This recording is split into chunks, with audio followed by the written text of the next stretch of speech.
Oh my god. Wish me luck. So hot. How can this happen? Oh my god. It's always a wild ride. Thank you, bye. Way too excited. Mom! It's a pass for me. Whether it's... Okay, let's go.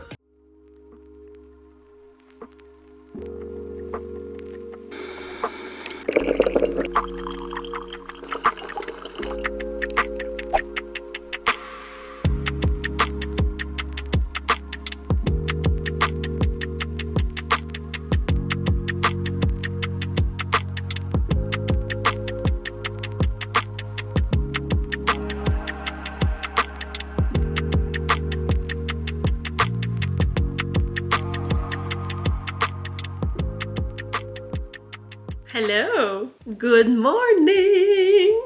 I spent the weekend at my mom's and I got back home late last night. Well, late for my bedtime, which is 9. We had a lot of fun. We did a lot of reading. Oh, while I was there, I finished The Woman in Cabin 10 and oh my god, I'm so disappointed. I would not recommend it. It didn't get interesting until chapter 22, which is around page 300. The first part of the book, there were so many characters. I got annoyed because I would mix them up and I felt like the main character was just running around and nothing that happened really mattered in the end. It felt scattered, and then on chapter 22, when it finally started getting interesting, I was really into it. I got really immersed. I did not want to put the book down. I really wanted to know what would happen. So after chapter 22, that part was good, but it is so weird. I don't know, it's like the author woke up and she realized, okay, let's make this book interesting. But we're talking about chapter 22. That's too long. And to me, the ending was predictable, so I liked the second part. But overall, I rated it 3 stars on Goodreads and I would not recommend it. I didn't like it. I guess I got my hopes up because I have read a few of her books before and I liked them. And it's my mother who gave me that book and she really liked it, but it's a pass for me. So when I was finished with that one, I started reading. I'm halfway through it and I feel like nothing needs to be said. Is the Stephen King of Quebec. All of his books are masterpieces to me anyway, and it's always a wild ride. He is the king of thriller, suspense, horror, all of that mixed together. I love it. So I managed to read half of it while I was at my mom's. We also did her nails, which she's so happy with, and oh my god, I feel like I don't even know if I want to tell you that, but we were reading in her backyard in the sun. It was a very warm and sunny day for April, so we really wanted to make the best of it and enjoy it. And when it was time to do her nails, and I'm talking gel nails with the UV lamp, so I thought, hey, maybe we could do your nails outside in the sun. So of course, my mom is always up to anything, so she found an extension cord to plug my UV lamp in the backyard. So I brought my stuff outside, we got set up, and as I started to apply the base coat on her nails, I realized that the brush was starting to harden. I thought maybe I didn't close the bottle fully or something, but as I continued applying the base coat, it got worse and worse, and then I clicked. Oh my god, Mom, I think the polish is curing. Because obviously gel nail polish needs UV light to cure. And the worst of it is, as I was having that genius idea of doing gel nail outside in the UV rays, oh my god, I did think, oh, but what if the sun would cure the polish? But I told myself, oh no, we're only in April, the sun is probably not strong enough yet. I started panicking. Mom! Oh my god, the polish is curing! I know I'm always excited, but my mom, she is so calm. And she had the idea, oh, but what if we use paint thinner? What a genius idea. But so learn from me, don't do gel nail polish in the sun. But she is happy with her nails. In the meantime, I chipped a few of mine, but it's okay because I've had this color for 3 weeks, which is wow. I'm impressed every time with gel nail polish. I'm so happy to have decided to take the plunge, and now I'm addicted, of course. I don't mind having to redo them, but I still don't know what color I want to put on next. And of course, while I was at my mom, we went shopping and I found a few more colors that were on sale, and of course I had to get them.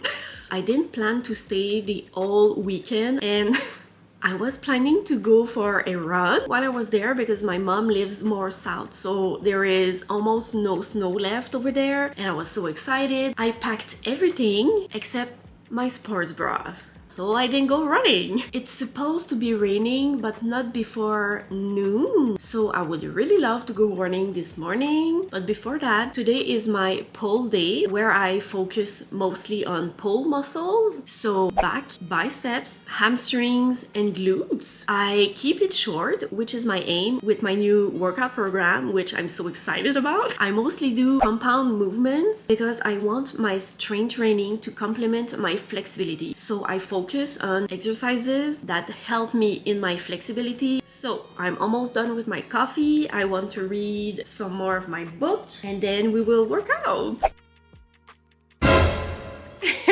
When I finished the business trip, I didn't know what kind of book I wanted to listen to next, but I watched a reading vlog where she talked about Dead of Winter by Darcy Coates. I think Voices in the Snow is also one of her popular books. While I was browsing YouTube for books by her, I realized that Darcy Coates wrote a lot of horror books, and there's something about haunted houses that I like. So I started Craven Manor. I was curious about how it would be to listen to a horror audiobook. I wanted to see how immersive it would be, if I would really feel the spooky atmosphere, if I would be scared. And so far, I like the narrator and I do feel the spooky vibe. So far, it's not as good as the business trip, but when I think about it, I'm not sure if the business trip was such a good book. Maybe it was the full cast narration that made it so good. But anyway, so that's what I will be listening to while working out.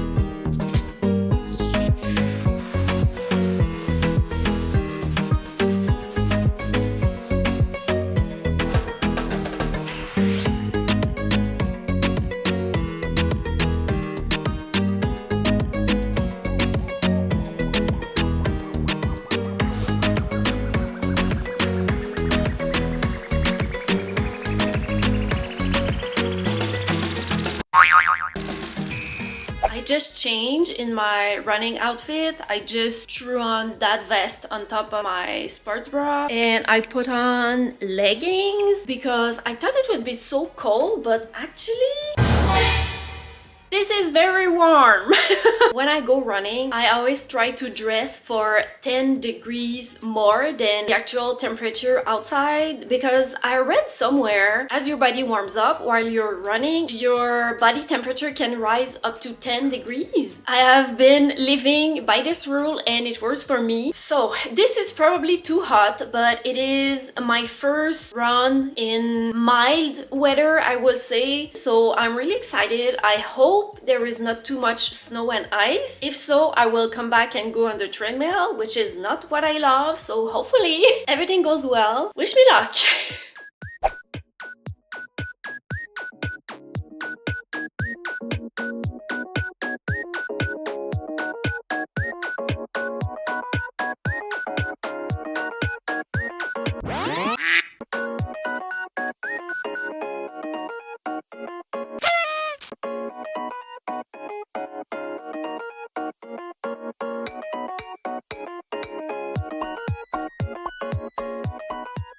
Oh my god, I'm so happy. It looks like the snow has melted, at least on this part of the trail. Oh my god. Okay, let's go.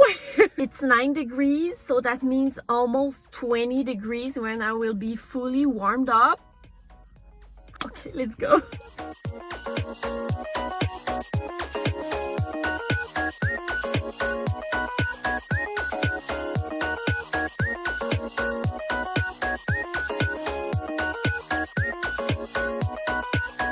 Remember when I said I thought the snow had melted? Well, that lasted for like 30 seconds.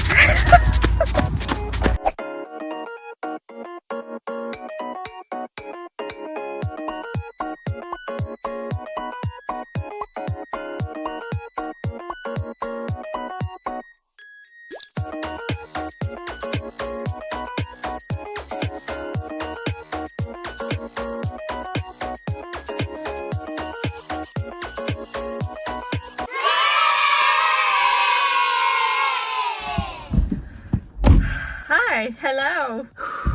This wasn't my best run, but I ran 4.6 kilometers for about 36 minutes at a very slow pace for me, but I'm giving myself grace because I didn't get into the habit of running outside consistently yet. We're in April and we had maybe one good week for running where it was so warm and sunny, and then we got tons of snow and it got cold again. I know that April is very early to get excited about running outside. So that's why right now when I go for a run, I don't set myself a goal, whether it be distance or time. I just go with the flow and see how I feel. As you saw, I got way too excited thinking that all the snow had melted just because it has melted on this part of the trail. But that trail goes forever, like it never ends almost.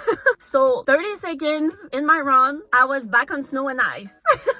But the weather was so nice and oh my god, I'm so hot. I'm proud of myself. I did it. Now I really want to go shower.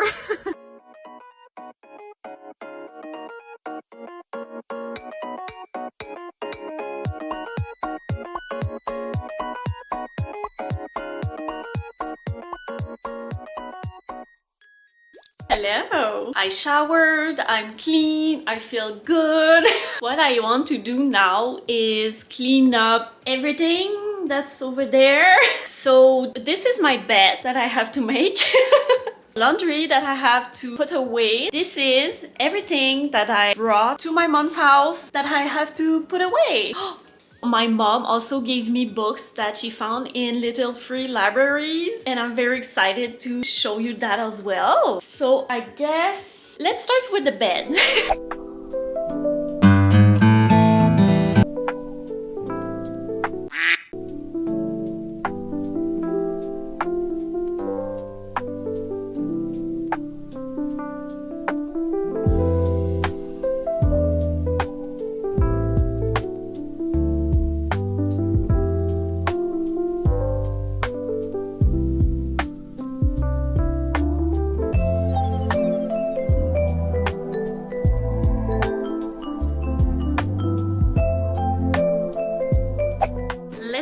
Pause this first. I'm a bit more than halfway through Craven Manor. I like it. It's more of a ghost story than a haunted house, although I guess it's both. It's not scary to me, but I do feel immersed and into the story. I feel like it was a short book, but it's about 9 hours, like most of the audiobooks I have been listening to, but I guess this is a good sign if I feel like the book is going along quickly. I also wanted to show you the lamp I bought on Amazon. I will try to find it and put a picture somewhere and the link in the description. But what I wanted to show you is the nail polishes I bought while I was shopping with my mother.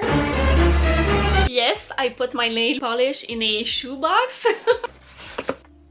This is the one I have been wearing for 3 weeks. It's my favorite. All of my polishes are from Lucky just because they are easy to find in drugstores in Quebec. I'm looking for the new ones I bought.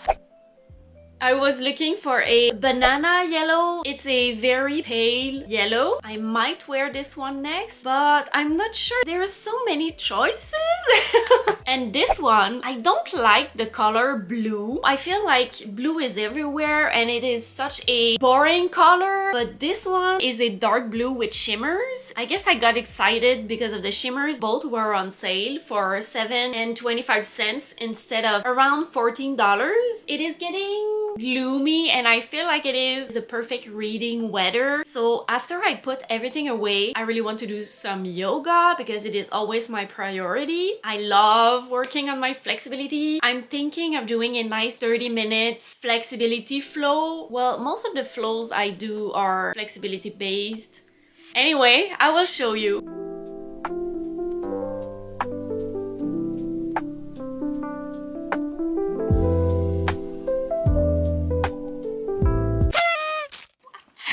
How can this happen?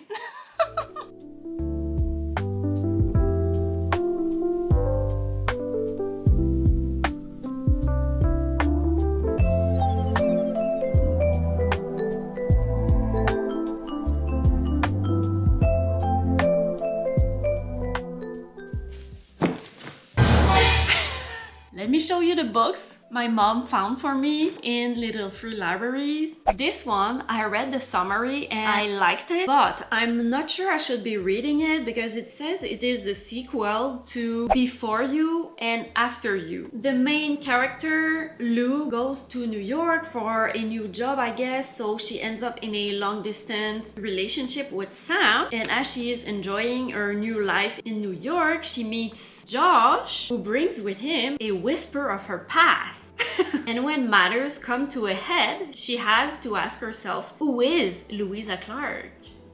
I'm not big into romance, but this is my kind of story where the main character does her thing and then guys or people come along. But I like when the story is centered around herself and not only on her love life. I will try to research if I can read it, even if I didn't read the 2 books before that. This brings back so many memories. I looked at the summary and I'm pretty sure I read it maybe 10 years ago, but I don't remember the story. This is your typical chick lit to read at the beach or in between 2 heavy thrillers. It just looks funny and light and what I like a good chick lit book to be. This might be my next book. Actually, when I'm done with this one, it will be a nice change. I loved the movie, so I'm not sure if I want to read the book, but it is very, very small. It might be worth it. Oh. No, thank you. It's just an ad for a museum. The last ones are part of a series. Non, pas toi, série. What? Thank you, bye. She just said you're welcome. Okay, there are 3 books. How can I do that? Okay. It's about 3 friends who grew up in Montreal. Something happens and they have to question everything and fix new career and love goals. It doesn't say what age they are, but in the summary of the 3rd book, it says that they are now around 30. So if they are 16, I'm not sure if I will relate because I found that I don't get into young adult books as much as I was before, but it looks interesting, so I will try the first one and see what it looks like. That's it. I'm especially excited about this one. I love a good light chick lit, an easy and funny read, and it's just my comfort genre. Okay, so I'm going to put that away and then do a good yoga session and spend the rest of the day reading. I guess you're back. Are you gonna tell me where you went? All the messages I sent with no reply. It's like that. You're just gonna walk into my